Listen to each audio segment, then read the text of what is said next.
नमस्ते प्यारे बच्चों, कैसे आप लोग। उम्मीद करता हूँ आप लोग सब स्वस्थ होंगे। देखिए, आज हम लोग डिस्कस करने जा रहे हैं इंग्लिश का एक टॉपिक टेंस। जैसा कि हम जानते हैं हमारे डेली लाइफ के अंदर इंग्लिश का काफी ज्यादा इंपॉर्टेंस है। अगर आप बात करते हैं इंग्लिश स्पीकिंग की, राइटिंग की, रीडिंग की, तो उसके लिए आपको टेंस का आना बहुत जरूरी है। ठीक है, हम ये कह सकते हैं टेंस हमारे इंग्लिश ग्रामर का या इंग्लिश का बेस है, जिसके ऊपर आप सारी चीजों को अप्लाई कर सकते हैं। अगर आप मॉडल सीखते हैं, कंजक्शन लगाते हैं, कुछ भी करते हैं, वहां में टेंस का यूज आना चाहिए। देखिए, समझते हैं टेंस होते क्या हमारे। सबसे पहले टेंस है क्या।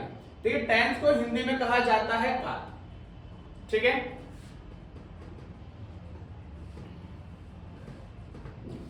ठीक है। हमारे टेंस जनरली तीन प्रकार के होते हैं। एक होता है हमारा प्रेजेंट, वर्तमान काल, एक होता है पास्ट, भूतकाल, और एक होता है हमारा फ्यूचर यानी कि भविष्य काल। ठीक है, जैसे मैंने बोला कि मैं पढ़ाता हूं, आई टीच। मैंने बोला कि मैंने पढ़ाया, आई टॉट। या मैंने कहा मैं पढ़ाऊंगा, आई विल टीच। बात समझ आई। यानी कि वर्तमान काल, भूतकाल और भविष्य काल। टेंस हमारे तीन प्रकार के होते हैं। आज हम लोग स्टार्ट करते हैं प्रेजेंट इंडेफिनिट टेंस से। देखिए, सबसे पहले हमारा आता है प्रेजेंट इंडेफिनिट टेंस आता है। प्रेजेंट इंडेफिनिट टेंस की पहचान क्या होती है। वाक्य के अंत में, जिन वाक्य के अंत में ता है, ती है और ते है। ठीक है, कह रहा है कि ऐसे वाक्य जिनके आखिरी में ता है, ती है, ते आता है, उनको हम लोग प्रेजेंट इंडेफिनिट टेंस कहते हैं। ठीक है, जैसे मैंने बोला कि मैं पढ़ाता हूं, बच्चे शोर मचाते हैं, वो बाजार जाता है। आप क्या देखते हैं, सारे के सारे सेंटेंस ये आपके ता है, ती है, ते है पे खत्म होते हैं। तो एक छोटी सी ये पहचान है, जब भी आप किसी वाक्य के अंत में क्या देखते हैं, ता है, ती है, ते है, तो समझ जाना वो जो टेंस है हमारा, वो प्रेजेंट इंडेफिनिट टेंस का पार्ट है। ठीक है, चलिए स्ट्रक्चर देखते हैं। सबसे पहले बात करते हैं अफर्मेटिव की। अफर्मेटिव में सब्जेक्ट वो की फर्स्ट फॉर्म एसईएस प्लस में ऑब्जेक्ट। नेगेटिव का रूल होता है सब्जेक्ट के बाद डू और डज, नॉट वो की फर्स्ट फॉर्म प्लस में ऑब्जेक्ट। इंटरोगेटिव में डू डज प्लस सब्जेक्ट वो की फर्स्ट फॉर्म प्लस में ऑब्जेक्ट। ठीक है, आई पास समझ में। हम इस स्ट्रक्चर का यूज करते हैं प्रेजेंट इंडेफिनिट टेंस को बनाने के लिए। ठीक है, अगर ट्रांसलेशन करना चाहते हैं, ट्रांसलेशन करने के लिए आपको ये बेसिक स्ट्रक्चर, बेसिक रूल आने ही चाहिए। अगर आपको ये रूल नहीं आते तो आप किसी भी कीमत पर ट्रांसलेशन नहीं कर सकते, क्योंकि जब तक उसको आप आइडेंटिफाई नहीं कर पाएंगे। अगर मैंने आपने आइडेंटिफाई कर भी लिया कि ये टेंस मेरा प्रेजेंट इंडेफिनिट टेंस है, लेकिन उसको आप कैसे चेंज करेंगे, तो उसके लिए आपको उसके जो बेसिक स्ट्रक्चर है, जो बेसिक रूल है, ये आपको अच्छी तरह से आने चाहिए। ठीक है, अब यहाँ पे देखते हैं, यहाँ पे क्या लिखा हुआ है, सब्जेक्ट प्लस में वर्ब प्लस में एस और ईएस। हमें क्या देखना है, अगर आपका सब्जेक्ट आई है, वी है, यू है और दे है। अगर प्लूरल है तो वर्ब के साथ में एस और ईएस का यूज नहीं किया जाता। लेकिन अगर सिंगुलर है, ही है, शी है, इट और नेम, इस केस के अंदर वर्ब के साथ में एस और ईएस का यूज किया जाता है। अफर्मेटिव में सब्जेक्ट की फर्स्ट फॉर्म प्लस में वर्ब की फर्स्ट फॉर्म प्लस में एस ईएस। तो ध्यान रखना है, अगर आपका सब्जेक्ट आई, वी, यू, दे है, तो इस केस के अंदर वर्ब के साथ में एस और ईएस का यूज नहीं होता। लेकिन अगर आपका सब्जेक्ट ही, शी, इट और नेम है, तो वर्ब के साथ में एस यूज किया जाता है। अगला नेगेटिव कह रहा है सब्जेक्ट प्लस में डू, डज, नॉट। अब ये भी ध्यान रखना है, अगर आपका सब्जेक्ट आई, वी, यू, दे है तो डू का इस्तेमाल होता है। अगर subject he, she, it, name है तो डज का इस्तेमाल होता है। ठीक है, चलिए अब देखते हैं ट्रांसलेशन। सबसे पहले कह रहा है, मैं उनका आदर करता हूं। आगे ना ता हूं। अब भाई यहां पर काम करने वाला डूअर कौन है, मैं। सबसे पहले जब भी आप ट्रांसलेशन करते हैं, जब भी आप कोई सेंटेंस पढ़ते हैं, तो आपको सबसे पहले उसमें आने वाले सब्जेक्ट को ढूंढना है, क्योंकि जो आपके रूल हैं वो शुरू होते हैं हमारे सब्जेक्ट से। अगर आपको सब्जेक्ट नहीं मिलेगा या सब्जेक्ट नहीं पता होगा तो आप कोई भी ट्रांसलेशन नहीं कर पाएंगे। तो यहाँ पे कह रहा है मैं उनका आदर करता हूं। तो काम करने वाला कौन है? मैं। तो मैं क्या बोलते हैं? आई के बाद क्या आएगी? वर्ब। अब यहां पे मैं देखना है कि वर्ब क्या है? वर्ब है आदर करना। क्या बोलते हैं इसको? रिस्पेक्ट। आई रिस्पेक्ट किसका करता हूं? उनका करता हूं। तो क्या होगा? देम। I respect them. मैं एक पत्र लिखता हूं। कौन पत्र लिख रहा है? मैं। तो डूअर कौन है? मैं। तो आई पहले आएगा। आई क्या काम कर रहा है? आई काम कर रहा है लिखने का। तो क्या हो? आई राइट क्या लिख रहा है? Letter. I write a letter. फिर बच्चे कह रहा है वह मेरी मदद नहीं करता है। अब नहीं आ गया तो इसका मतलब क्या हो गया? नेगेटिव हो गया। क्या मतलब हो गया? नेगेटिव। तो सबसे पहले सब्जेक्ट कौन मदद नहीं करता? वह क्या बोलते हैं? ही क्या लगेगा? डज। ही डज नॉट मेरी मदद नहीं करता। He does not help me. वह यहां नहीं रहती है। फिर आप आ गया थी। मैंने क्या बताया था? कोई भी सेंटेंस आप पढ़ते हैं और सेंटेंस के अंदर आपको क्या मिलता है देखने को? तातीती मिलता है, ताहतीहा मिलता है। तो आपको समझ जाना वो आपका प्रेजेंट इंडेफिनिट टेंस है। ठीक है। नेगेटिव में वह यहां नहीं रहती है। अब लड़की है तो क्या? She does not live here. यहां का मतलब क्या होता है? हेयर। अब देखो सबसे पहले आ गया क्या? क्वेश्चन मार्क हमारा, यानी क्या हमारा? ये इंटरोगेटिव है हमारा। इंटरोगेटिव में क्या होता है? जो हमारा सब्जेक्ट से पहले डू डज या जो हेल्पिंग वर्ब होती है वो सब्जेक्ट से पहले आगे आ जाती है और उसके बाद सेंटेंस हेल्पिंग वर्ब से स्टार्ट होता है। अब कह रहा है कि क्या आप उसे जानते हो? क्या आप उसे जानते हो? यानी कि यू। भाई यू क्या करता है? में डू को लेता है। तो क्या होगा? Do you know him. क्या आप उसे जानते हो? Do you know him. क्या वह घर पर पढ़ती है? Does she read at home. बात समझ आई? हमने क्या करा? हमने दो अफर्मेटिव, दो नेगेटिव, दो इंटरोगेटिव सेंटेंस लिए। मैं उनका आदर करता हूं। I respect them. मैं पत्र लिखता हूं। आई राइट अ लेटर। वह मेरी मदद नहीं करता है। He does not help me. वह यहां नहीं रहती है। She does not live here. क्या आप उसे जानते हो? Do you know him. क्या वह घर पर पढ़ती है? Does she read at home. ठीक है। ये तो हमारी बात होगी ट्रांसलेशन की, यानी कि आप किस स्ट्रक्चर की मदद से आप हिंदी के सेंटेंस को इंग्लिश में कन्वर्ट कर सकते हैं। ठीक है। लेकिन जो आज का हमारा सेशन है ये हमारा स्पीकिंग प्लस ग्रामर सेक्शन है। अब हम लोग देखेंगे प्रेजेंट इंडेफिनिट के अंदर ऐसे कौन कौन से रूल हैं जिनसे पता चलेगा कि ये जो सेंटेंस हमारा प्रेजेंट इंडेफिनिट के अंदर ही बनेगा। खासकर जो बच्चे स्कूल में होते हैं 9th 10th क्लास के अंदर होते हैं और उनके क्या होते हैं? फिल इन द ब्लैंक्स आते हैं, करेक्ट फॉर्म ऑफ वर्ब्स आती हैं। तो वहां उन बच्चों को ये आइडेंटिफाई करना मुश्किल होता है कि वो वर्ब की फर्स्ट फॉर्म लगाएं, सेकंड फॉर्म लगाएं, प्रेजेंट में बनाएं, पास्ट में बनाएं। तो आज हम सारे डाउट क्लियर करेंगे कि कोई सा भी टेंस कहां पर कैसे बनाना है। कुछ बेसिक से रूल हैं, अगर आपने वो समझ लिया, दिमाग में बात बैठा ली, तो आप इजीली अपने ग्रामर के पार्ट को अच्छी तरह से सॉल्व कर सकते हैं। चलिए अब ट्रांसलेशन के रूल के बाद अब हम लोग कुछ ग्रामर के रूल देखते हैं। सबसे पहले मेरे को कह रहा है सिंपल प्रेजेंट का प्रयोग habitual action, regular action, irregular action के लिए होता है। देखिए हैबिट, जो हमारी हैबिट होती है वो हमेशा प्रेजेंट इंडेफिनिट के अंदर आती है।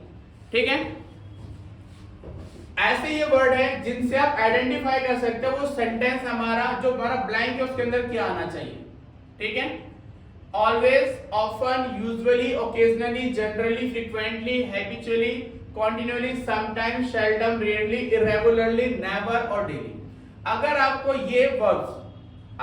ये वर्ड किसी भी सेंटेंस के अंदर मिल जाते हैं तो आपको समझ जाना है उसके अंदर वर्ब की फर्स्ट फॉर्म आएगी। बात समझ आई? अब रूल नंबर 2 क्या कह रहा है? कह रहा है एवरी प्लस में टाइम। अगर किसी भी सेंटेंस में एवरी के साथ में टाइम लगा दिया है, every hour, every day, every month, every morning, every evening, जो भी कुछ है एवरी के साथ में, वो हमारा प्रेजेंट इंडेफिनिट ऐसे बनेगा। दूसरा आता है वंस, ट्वाइस, थ्राइस प्लस ए प्लस में टाइम। जैसे महीने में 2 बार, महीने में 3 बार, दिन में 1 बार। ये क्या है? पर रेगुलर हैबिट है आपकी। तो यहां पर भी क्या होगा, प्रेजेंट डेफिनेट टेंस होगा। चलिए कुछ सेंटेंस लेते हैं अपने पॉइंट क्लियर करने के लिए। अमित ऑफन कम्स लेट, देखो ऑफन आ गया, ठीक है। अगला कह रहा है he goes for a walk every morning. Sheila does not have या टेक ब्रेकफास्ट एट 5 AM। अब टाइम बता दिया भाई, सुबह 5 बजे वो ब्रेकफास्ट नहीं करती है। तो ये क्या है, ये भी रेगुलर एक्शन है। तो यहां पर क्या होगा, वर्ब की फर्स्ट फॉर्म आएगी हमारी, ठीक है। We play match twice a month, हम क्या करते हैं, महीने में 2 बार मैच खेलते हैं। तो कहीं ना कहीं ये आपके रेगुलर एक्शन है, हैबिचुअल एक्शन है, इसलिए यहां पर आपका प्रेजेंट डेफिनेट टेंस बनेगा और वर्ब की फर्स्ट फॉर्म आएगी। पेपर में क्या करेंगे, यहां पर ब्लैंक छोड़ देंगे, यहां पर ब्लैंक छोड़ देंगे, सॉरी यहां पर ब्लैंक छोड़ देंगे, और यहां पर ब्लैंक छोड़ देंगे, और यहां पर ब्लैंक छोड़ देंगे, ठीक है। तो आपको इन वर्ड्स, जो वर्ड हमने आइडेंटिफाई करे हैं, आपको इन वर्ड्स की मदद से पता चल जाएगा कि यहां पर प्रेजेंट इंडेफिनिट टेंस का इस्तेमाल किया जाएगा। तो ये वर्ड अगर अच्छी तरह से आप याद कर लेते हैं 1 2 3, तो आप इन फ्यूचर में कभी भी प्रेजेंट इंडेफिनिट सेंटेंस को गलत नहीं करेंगे और अपनी ग्रामर का सही से इस्तेमाल कर पाएंगे, ठीक है। चलिए आगे देखते हैं कुछ रूल और। रूल नंबर 2 क्या कहता है, कह रहा है प्रेजेंट डेफिनेट टेंस का प्रयोग यूनिवर्सल ट्रूथ। देखिए जो सच है ना, जो सार्वभौमिक सच है, सिद्धांत है, प्रिंसिपल है, परमानेंट एक्शन है या मैथमेटिक कैलकुलेशन है, इन सब के अंदर भी प्रेजेंट इंडेफिनिट का ही यूज किया जाता है। मैं फिर बता रहा हूं, जो मैं रूल्स बता रहा हूं आपको याद करना है, तभी जाकर आप अपने एग्जाम के अंदर फिल इन द ब्लैंक्स को, करेक्ट फॉर्म वर्ब्स को सही तरीके से कर पाएंगे। अगर आपने कल एक बार पढ़ लिया और नहीं दोबारा रिवाइज करा या नहीं याद करा तो आप उसको नहीं कर पाएंगे। मेरी बात समझ आई। अब क्या कह रहा है, यूनिवर्सल ट्रूथ। भाई कह रहा है द अर्थ रिवॉल्व्स द सन, यहां पर डैश छोड़ देंगे भाई पेपर वाले, द अर्थ डैश ब्रैकेट में रिवॉल्व द सन। अब क्या कह रहा है, जो पृथ्वी क्या करती है, सूर्य की परिक्रमा करती है, ये एक यूनिवर्सल ट्रूथ है। ये वाटर बॉइल्स एट 100, यहां पे ब्लैंक छोड़ देंगे, कैसे लिख देंगे, वाटर डैश ब्रैकेट में बॉयल एट 100 सेल्सियस। हाँ भाई यहां फिलअप करो क्या आएगा। तो ध्यान देना है, ये एक ना प्रिंसिपल है, सिद्धांत है, जैसे ही पानी का तापमान 100 डिग्री सेल्सियस पहुंचेगा वो बॉयल होना शुरू हो जाएगा, ठीक है। 2 and 5 make 7, ठीक है। क्या मैथमेटिकल कैलकुलेशन है, तो यहां पर भी क्या होता है, प्रेजेंट डेफिनेट टेंस हमारा होता है। आए बात समझ में, ये हो गया हमारे प्रेजेंट डेफिनेट टेंस खत्म। अब आगे देखते हैं पास्ट इंडेफिनिट। आज हम लोग क्या करेंगे, अपनी वीडियो की सेशन के अंदर तीनों इंडेफिनिट को, प्रेजेंट डेफिनेट, पास्ट इंडेफिनिट और फ्यूचर इंडेफिनिट को अच्छी तरह समझकर कंप्लीट करेंगे, ठीक है। अगला आता है पास्ट इंडेफिनिट। अगर देखा जाए आपकी स्पीकिंग या राइटिंग के अंदर सबसे ज्यादा यूज होने वाला tense present sorry past indefinite ही होता है, और ये अकेला एकमात्र ऐसा टेंस है जहां पर वर्ब की सेकंड फॉर्म का इस्तेमाल होता है। अदरवाइज पूरी इंग्लिश ग्रामर में कहीं पर भी वर्ब की सेकंड फॉर्म का यूज नहीं किया जाता, ठीक है। इसकी पहचान क्या होती है, रफली दिखाया तो इसके जो सेंटेंस होते हैं वो आ की मात्रा, ई की मात्रा ऐसे जगह पर खत्म होते हैं। आता जैसे आपने एक पत्र लिखा, 1941 भारत आजाद हुआ, उसने झूठ नहीं बोला, मैंने अपनी घड़ी नहीं बेची। अगर आप ध्यान से देखें तो सारे के सारे जो वाक्य बच्चे वो आपकी मात्रा पे खत्म हो रहे हैं, कहीं पर भी ता था ते थी ऐसे चीजें नहीं होती इसके अंदर, ठीक है। अफर्मेटिव होता है सब्जेक्ट प्लस वर्ब की सेकंड प्लस में ऑब्जेक्ट, नेगेटिव होता है सब्जेक्ट प्लस में डिड नॉट वर्ब की फर्स्ट में प्लस में ऑब्जेक्ट, इंटरोगेटिव होता है डिड प्लस में सब्जेक्ट वर्ब की फर्स्ट में प्लस में ऑब्जेक्ट। मैं फिर कह रहा हूं, अगर आपने स्ट्रक्चर को याद नहीं करा, अगर आप स्ट्रक्चर याद नहीं करेंगे तो आप ट्रांसलेशन बिल्कुल भी नहीं कर पाएंगे। तो आपको ट्रांसलेशन करने के लिए, इंग्लिश को अच्छा बनाने के लिए, जब ट्रांसलेशन आएगी तो आप लिखने के साथ में बोल भी सकते हैं, बिकॉज आपको पता होगा कि इस वाक्य को किस प्रकार से बोला जाएगा। सबसे पहले सब्जेक्ट, आपने एक पत्र लिखा, तो आप मतलब यू, सेकंड फॉर्म राइट की, यू रॉट अ लेटर, आपने एक पत्र लिखा। 1947 में भारत आजाद हुआ, इंडिया गॉट इंडिपेंडेंट इन 1947। उसने झूठ नहीं बोला, नेगेटिव आ गया, उसने का क्या होगा ही, he did not tell a lie, क्योंकि आगे हमने did का इस्तेमाल कर लिया है। एक बार आपने जब आपकी सेकंड फॉर्म का इस्तेमाल कर लेते तो उसके बाद हमेशा वर्ब की फर्स्ट फॉर्म आती है, और did क्या है, did हमारी do की सेकंड फॉर्म है, do did done, ठीक है। मैंने अपनी घड़ी नहीं बेची है, I did not sell my watch। क्या आपने एक किताब खरीदी, अब क्या इंटरोगेटिव हो गया, और हमने क्या पढ़ा है, इंटरोगेटिव जो भी हमारी हेल्पिंग वर्ब होती है वो सब्जेक्ट से आगे आ जाती है। तो यहाँ पे डिड है, तो डिड क्या होगा, सब्जेक्ट से आगे आ जाएगा। तो क्या बनेगा, क्या आपने अपनी किताब खरीदी, क्या आपने किताब खरीदी, did you buy a book. क्या अमित समय पर वहां पहुंच गया, did Amit reach there on time. देखा आपने, इस तरह से आपने क्या करा, पास्ट इंडेफिनिट के सारे सेंटेंस को हिंदी से इंग्लिश में ट्रांसलेट कर लिया with the help of structure और रूल। जब आपको स्ट्रक्चर और रूल अच्छी तरह से याद होंगे तो आप बहुत ही आसान तरीके से अपने हिंदी के सेंटेंस को इंग्लिश में ट्रांसलेट कर पाएंगे, ठीक है। चलिए, ये तो ट्रांसलेशन हो गया। अब हम लोग बात करेंगे ग्रामर के अंदर, ग्रामर में किस तरह से आप आइडेंटिफाई करेंगे कि कोई सेंटेंस पास्ट इंडेफिनिट में ही बनेगा या नहीं बनेगा। यहाँ तो हिंदी बनी हुई थी, आपने रूल लगाया, चेंज कर दिया, पर दिक्कत कहाँ आती है, दिक्कत बच्चों को आती है जब वो पेपर अंदर बैठते हैं, जब उनको ब्लैंक्स फिलअप करने होते हैं या फिर एरर डिटेक्शन करनी होती है, तब वो आइडेंटिफाई नहीं कर पाते कि जो सेंटेंस है वो किस फॉर्म के अंदर होगा और उसको कैसे सही किया जा सकता है। चलिए, let's take example of grammar. हाँ जी, पहले देखिए, आपका सबसे पहले आ गया पास्ट इंडेफिनिट प्रयोग पास्ट हैबिट के लिए करते थे। कोई भी आपकी पास्ट हैबिट है, पुरानी आदत है, उसके लिए हमेशा पास्ट इंडेफिनिट आता है।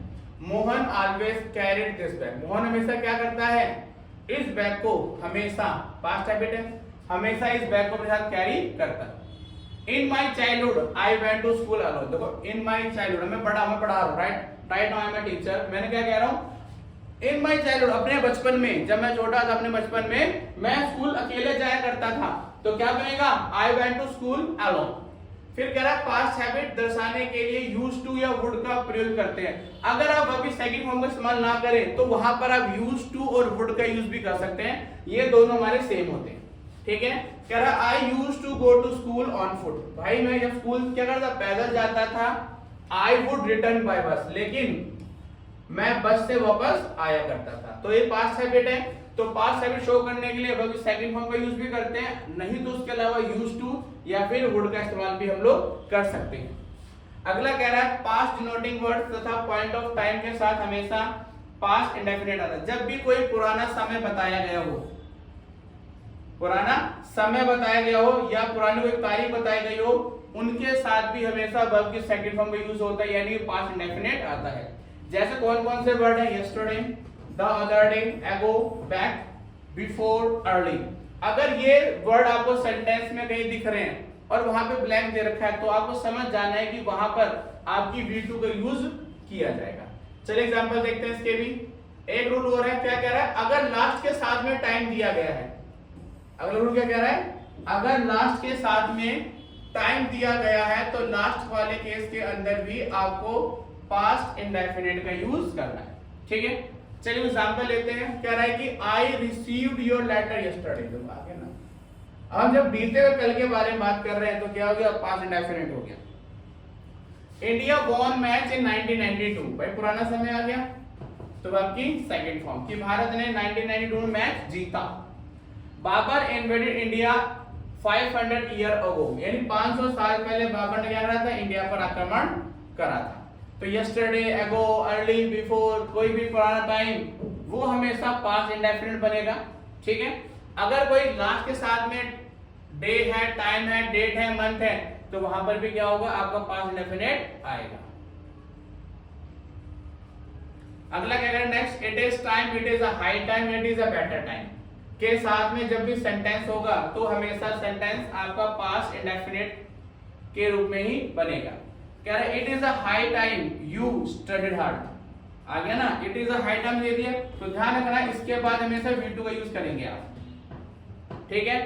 11 o'clock it is better time we prepared for exam, क्या कह रहा है ये 11 बज रहे हैं और ये समय है, ये बिल्कुल सही समय है अपनी तैयारी करने का। ध्यान रखना है जब भी ये वर्ड आपको देखने को मिल जाए आप उसके बाद वर्ब के सेकंड फॉर्म का यूज करना है।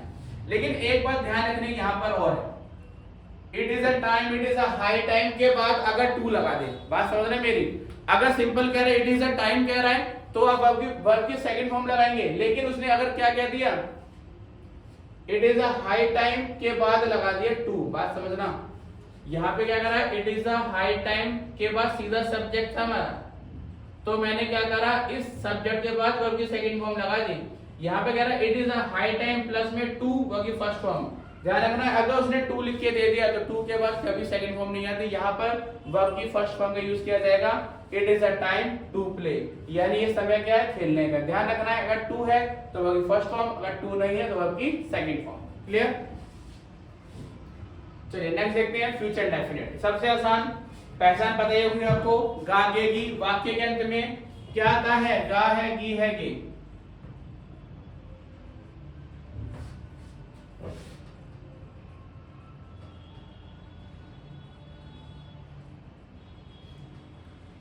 तो क्या कह रहा है फ्यूचर डेफिनेट को ऐसे वाक्य जिसमें वाक्य के अंत में गा गए गी देखने को मिलता है। मैंने बोला मैं बाजार जाऊंगा, मैं क्लास लूंगा, वो क्लास में नहीं आएगा, समझ गए, गा गे गी आता है, तो ऐसे हमारे फ्यूचर डेफिनेट होते हैं।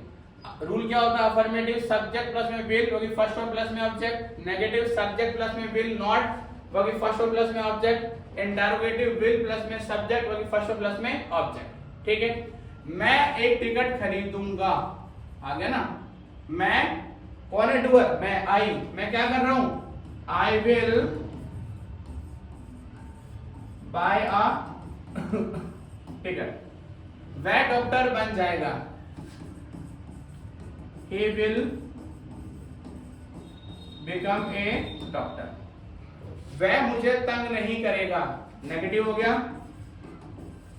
he will not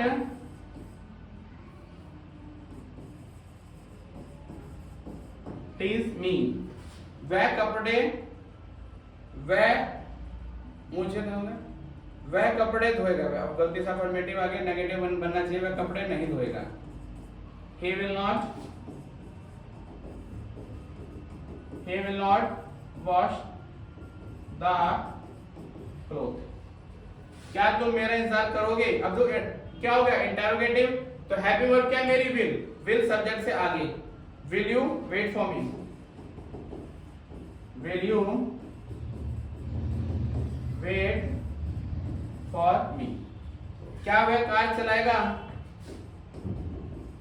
will he drive a car, ठीक है। ये आपको हो गया फ्यूचर इंडेफिनिट का ट्रांसलेशन। अब चलते हैं कहां पर, ग्रामर क्वेश्चन पे, कि अब कैसे आइडेंटिफाई करेंगे कि कोई सेंटेंस फ्यूचर इंडेफिनिट में ही बनना चाहिए। चलिए चेक करते हैं। कह रहा है निम्नलिखित एडवर्ब के साथ simple future in future indefinite का प्रयोग होता है अगर आपको सेंटेंस में सून, शॉर्टली, टुमारो अगर ये देखने को मिलता है तो ध्यान रखना है वो हमेशा क्या होगा, फ्यूचर इंडेफिनिट होगा। नंबर 2 कह रहा अगर नेक्स्ट के साथ में टाइम मिल गया, देखिए पास्ट में क्या था, लास्ट के साथ में टाइम था, यहाँ पर नेक्स्ट के साथ में टाइम आ रहा है हमारा, तो क्या होगा, हमेशा क्या बनेगा, future indefinite. He will take examination next month, अब नेक्स्ट लगा दिया, नेक्स्ट के बाद टाइम आ गया आपका। तो देखना है सेंटेंस के अंदर जब आपको ब्लैंक दिया जाएगा तो पूरे सेंटेंस को रीड करना है, कहीं पर नेक्स्ट तो नहीं लिखा, नेक्स्ट प्लस में टाइम, अगर आपको नेक्स्ट प्लस में टाइम मिल जाता है तो समझ जाएंगे यहाँ पर क्या हुआ, फ्यूचर इंडेफिनिट बनेगा और विल के साथ में वर्ब की फर्स्ट फॉर्म का यूज किया जाएगा। They will come here shortly, अब शॉर्टली क्या है, जल्द ही, तो यहाँ पे क्या होगा, वर्ब की फर्स्ट फॉर्म का यूज किया जाएगा। तो जितने आपको मैंने वर्ड बताए अगर आप इन वर्ड को अच्छी तरह से याद कर लेते हैं तो आप इजीली अपने इंग्लिश ग्रामर के अंदर जो टेंस के जो एरर आते हैं, चाहे एरर आते हो चाहे ब्लैंक्स आते हो, आप सबको अच्छी तरह से अटेंड कर सकते हैं और सही कर सकते हैं, ठीक है। आज हम डिस्कस करा है प्रेजेंट पास्ट और फ्यूचर का इंडेफिनिट, ठीक है। नेक्स्ट सेशन में डिस्कस करेंगे सबके कॉन्टिन्यूअस, ठीक है। अगर आपको वीडियो अच्छी लगी हो तो उसको शेयर करें, सब्सक्राइब करें, कमेंट करें, लाइक करें और जितना ज्यादा हो सके अपने दोस्तों तक, रिलेटिव साथ इस वीडियो को शेयर करें ताकि हर कोई व्यक्ति इंग्लिश के बारे में अच्छी जानकारी हासिल कर सके, ठीक है। जितना ज्यादा अच्छा पढ़ेंगे उतना अच्छा बोल पाएंगे, लिख पाएंगे और समझ पाएंगे, ठीक है। मिलते हैं नेक्स्ट वीडियो।